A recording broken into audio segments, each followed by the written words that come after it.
I shot some video back in 1999 when I went to the UK.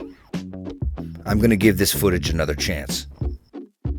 Join me for a look back into the last century as I revisit Wales with fresh eyes and better maps. In 1999, when I learned that 500,000 people spoke Welsh, this Celtic language that sounded nothing like English, Gan bo fi'n dechrau yn yr ysgol fory, o'n i'n meddwl nelni'r mwyaf o'r diwrnod olaf ryddid, so fi, t'mod? Settle mewn. I had to investigate. I found a 3-week course in Lampeter, located a Welsh-speaking bed and breakfast near Lampeter University, and went to Wales to learn some Welsh. Oh boy, was I in for a surprise.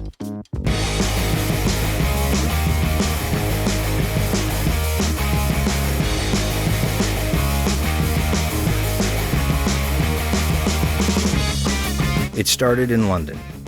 I began there for a few days before heading to Wales. I walked around the city, had a pint in a pub, you really have to do that. I wandered the metro. I went down to the business district. I took the train out to see a cricket game, got confused, and left. Off to Cardiff. I couldn't wait to begin my linguistic adventure. Cardiff is the capital of Wales and its largest city. Since the 1980s, Cardiff has seen significant development. I went to check out the peacocks at the Castle Green.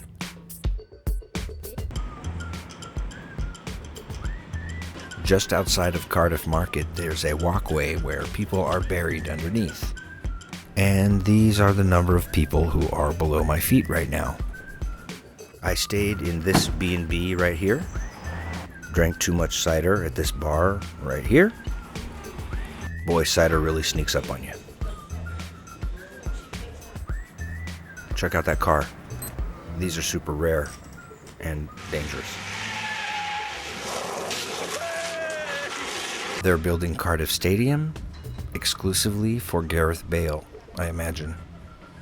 After a couple of days in Cardiff decompression, acclimating to the Welsh ways, it was time to go inland and start the Welsh course. I took a bus to Lampeter and found my B&B. It was called Bryn Castell, the castle on the hill.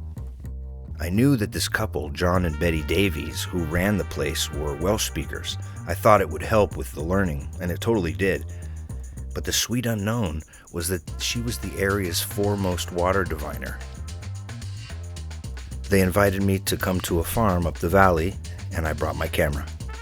This is John. This is John Davies. John Davies. He runs. He and his wife run the place here. You're going to see Betty. She's going to come out in a minute. And if you notice, he's driving on the wrong side. This is very strange. Driving the right side. This is Betty. Say hi. Hi. We're going to go to We're going up from now to Llanfairpwllgwyngyll, which is another village from here. she's going to do some water dowering. It's her specialty here.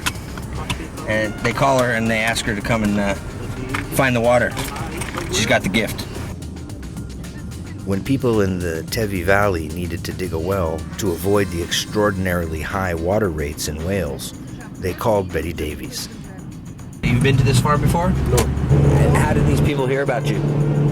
Well, if you've been successful in other farms, but of course if there's any problem about water, they know who to call then.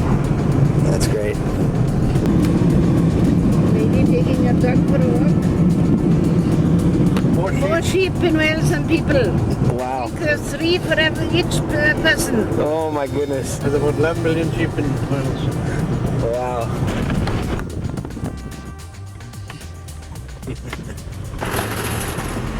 So we just got to this farm and we're gonna follow the farmer up to the place where he needs to find water. That's apparently a pretty rough track.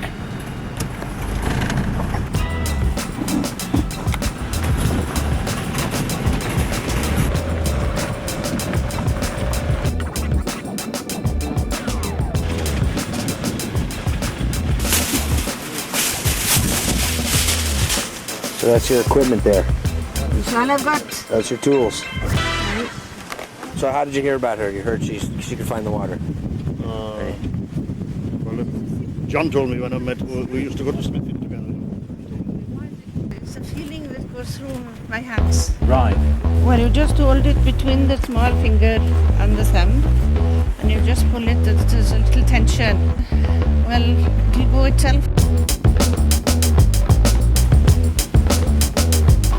And there is water here, but you can just feel it. But it's so far down for them to dig. And you find where the source is.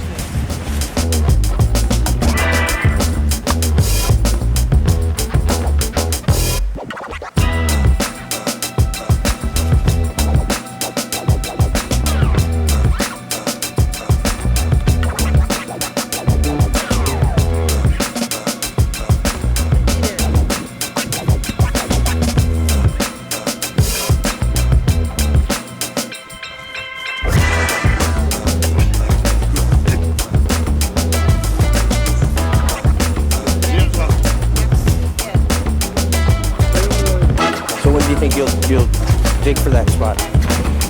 Well, next day too.